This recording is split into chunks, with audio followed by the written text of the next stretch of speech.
Olá, amigos e amigas do nosso canal. Eu me chamo Marcos e hoje venho trazer a história de São Frei Galvão. Sua festa está se lembrando no dia de hoje. Vamos também saber algumas curiosidades da vida desse santo. Pois bem, vamos para a sua biografia. Frei Galvão, o padroeiro dos engenheiros e arquitetos e construtores, nasceu no dia 10 de maio de 1739, na vila de Santo Antônio de Guaratinguetá, atual Guaratinguetá, no Vale do Paraíba.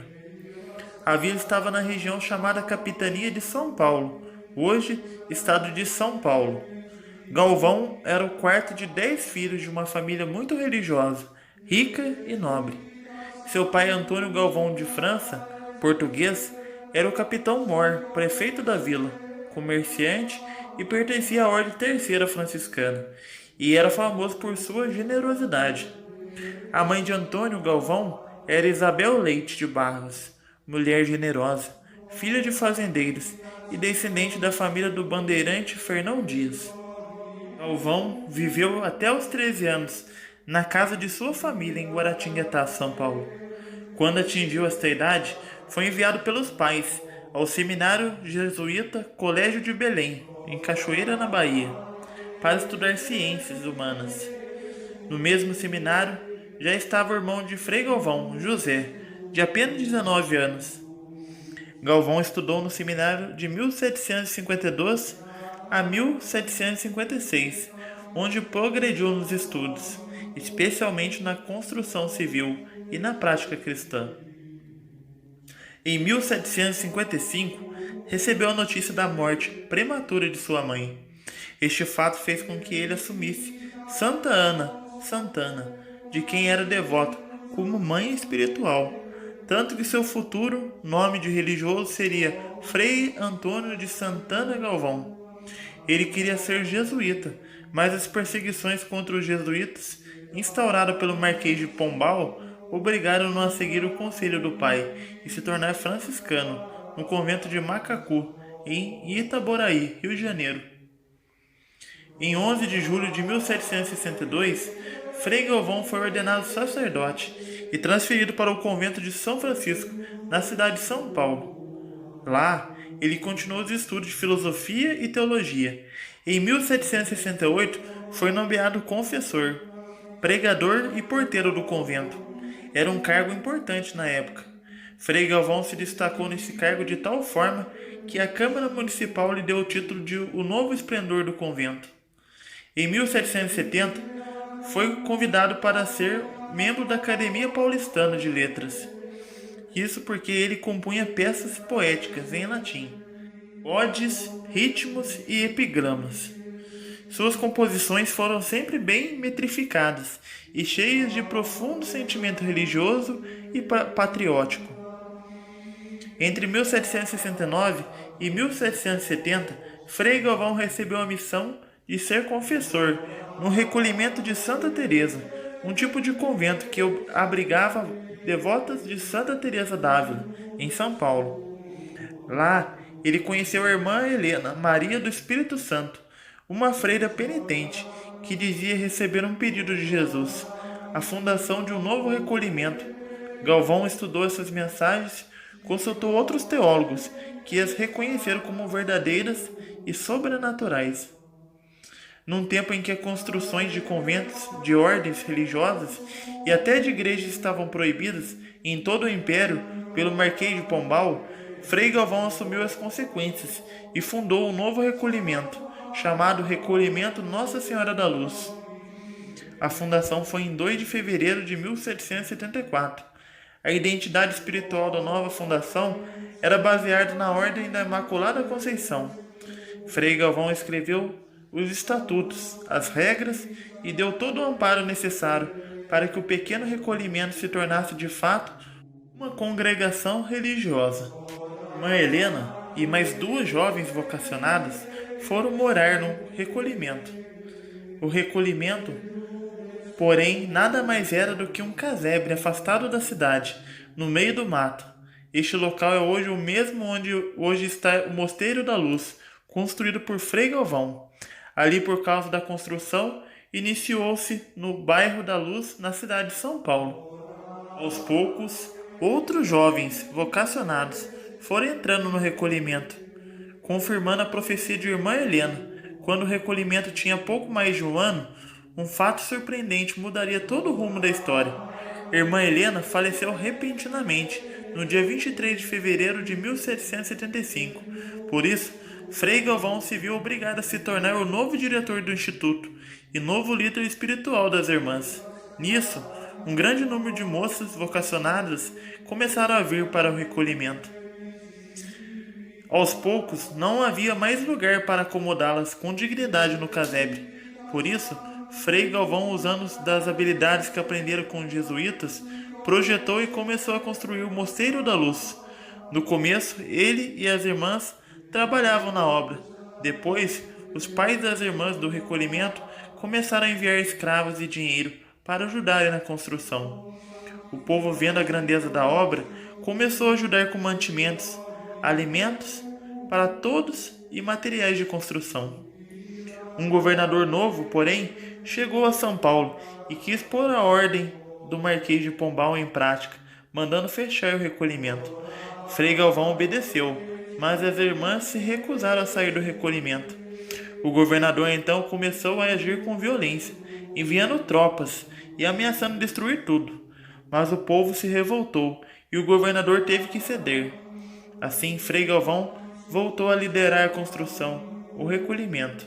O povo queria o Mosteiro da Luz. A construção demorou 28 anos. Como foi dito, deu origem ao bairro da Luz em São Paulo. Mais tarde, o capitão Mor de São Paulo sentenciou um soldado à morte pelo fato de esse ter ofendido levemente a seu filho. Frei Galvão, não aceitando a punição, defendeu o soldado e por consequência foi preso. Mas o povo, as irmãs e o bispo de São Paulo, Dom Manuel da Ressurreição, recorreram ao superior provincial, escrevendo-lhe que nenhum dos habitantes dessa cidade será capaz de suportar a ausência deste religioso por um único momento. Depois, em 1781, Frei Galvão foi nomeado mestre de noviços em Macacu. Em 1798, assume o cargo de guardião do convento de São Francisco. Certa ocasião, Frei Galvão foi a Guaratinguetá para pedir recursos para a construção do Mosteiro da Luz. Terminada sua missão, tinha que regressar por causa de compromissos no convento.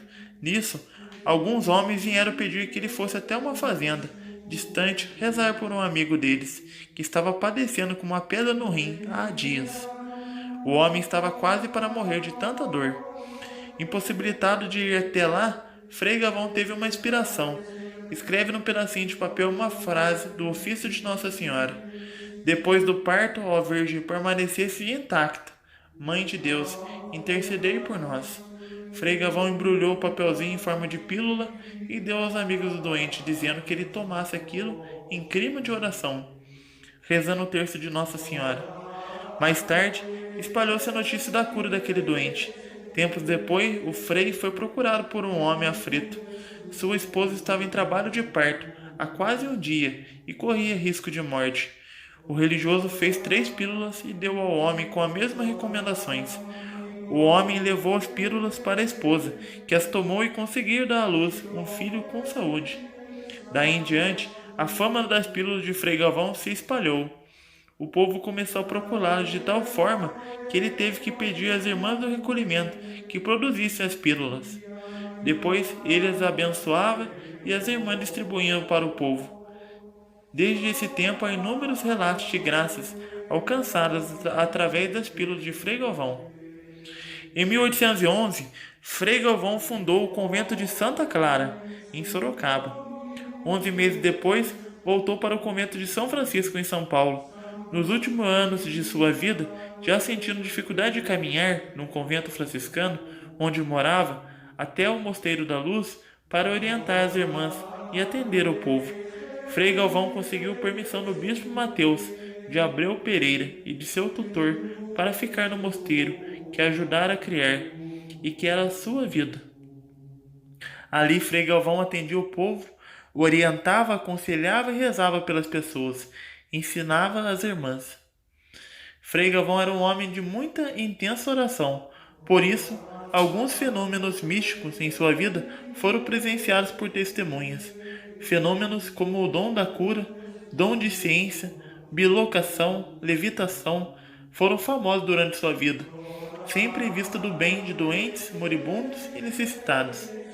Embora ele sempre escondesse seus atos de caridade, quase todos eram anunciados pelas pessoas que eram beneficiadas por ele.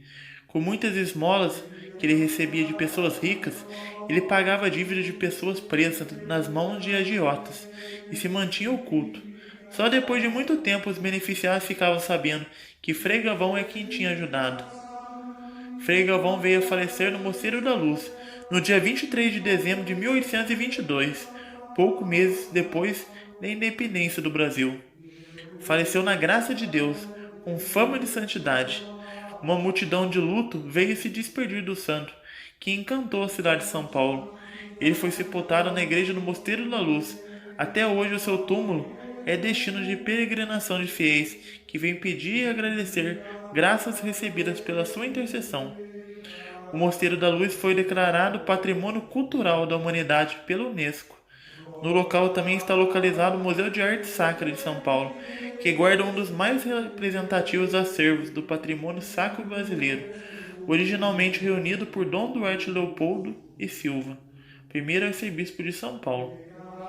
No dia 25 de outubro de 1998, Galvão se tornou o primeiro religioso nascido no Brasil a ser beatificado pelo Vaticano. No dia 11 de maio de 2007, o Papa Bento XVI celebrou a missa de canonização de Frei Galvão, em São Paulo, acompanhado por uma multidão de mais de 1 milhão de fiéis. Para ser canonizado, a Igreja exige a comprovação de 2 milagres, ou fatos inexplicáveis pela ciência, acontecidos pela intercessão do santo. Assim, as curas de Sandra Grossi de Almeida e Daniela Cristina da Silva, acontecidas pela intercessão de Frei Galvão, são verdadeiros milagres inexplicáveis cientificamente. Sandra Grossi possuía uma malformação uterina que impossibilitava qualquer mulher de manter um feto por mais de 4 meses. Pois, em 1999, após tomar as pílulas e pedir a Frei Galvão, ela prosseguiu com a gravidez e deu à luz ao menino Enzo. Daniela Cristina da Silva, então com 4 anos de idade, sofreu de uma hepatite considerada incurável pelos médicos. Após tomar as pílulas e rezar fervorosamente, ficou curada inexplicavelmente. Para 6 curiosidades sobre a vida de São Frei Galvão que talvez não conheçamos. Vamos para a primeira, a bilocação. Conta-se que, por volta de 1810, Manuel Portes, um capataz de temperamento instável, que vinha de uma expedição de Cuiabá, castigou o caboclo Apolinário por indisciplina às margens do rio Tietê, no distrito de Pontunduva. Quando viu que o capataz estava distraído, o caboclo agiu por vingança, atacou pelas costas com um facão e fugiu. Desesperado, sentindo que estava para morrer, Manuel Portes gritou: "Meu Deus, eu morro sem confissão. Senhor Santo Antônio, pedi por mim, dai-me confessor. Vinde, Frei Galvão, assistir-me." Alguém então notou que um frade se aproximava. Todos identificaram que era Frei Galvão, que se aproximou. Abaixou-se e colocou a cabeça do moribundo no seu colo e falou-lhe em voz baixa, encostando-lhe depois o ouvido aos lábios. Após abençoar Manuel, levantou-se e foi embora. Naquele instante, porém, de acordo com os relatos, Frei Galvão estava fazendo uma pregação em São Paulo. Ele teria interrompido suas palavras por um momento, pedido uma Ave Maria por um moribundo. Ao fim da oração, prosseguiu com sua pregação. Outro caso relata que uma gestante em uma fazenda, distante de São Paulo, estava gravemente enferma e clamava por Frei Galvão. Seu marido foi ao Mosteiro da Luz, mas foi informado que o frade tinha viajado ao Rio de Janeiro. Ao retornar para casa, encontrou sua esposa fora de perigo e profundamente grata a Frei Galvão por ter atendido sua confissão durante a noite e abençoado um copo de água que ela bebeu e logo após ficou bem. O homem então foi para o Rio de Janeiro para agradecer ao frade, onde foi informado pelo guardião do convento: "Frei Galvão não arredou o pé daqui." Interrogado a respeito, Frei Galvão respondeu: Como se deu, não sei, mas a verdade é que naquela noite lá estive. Segunda curiosidade é a telepatia.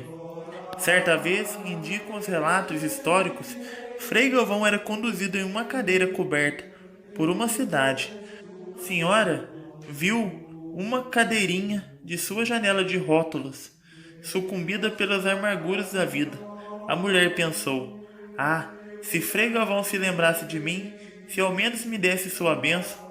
No mesmo instante, o frade levantou as cortinas da cadeirinha, debruçou-se em direção àquela janela e abençoou a senhora. Os que presenciaram o fato disseram que não tinha como o franciscano ver aquela mulher, pois estava sendo conduzido pelo lado oposto da rua. A terceira curiosidade é a premonição. Como de costume, geralmente Frei Galvão reunia grandes multidões em suas pregações, sendo preciso pregar ao ar livre, pois os templos não comportavam todos. Foi o que aconteceu certa vez em Guaratinguetá, mas quando deu início ao sermão, começou a se formar uma grande tempestade. A chuva desabou, e quando os fiéis viram que chegaria ao largo onde estavam, quiseram sair. O frade, porém, pediu que ficassem, pois nada sofreriam. De fato, a chuva não caiu sobre aquele local.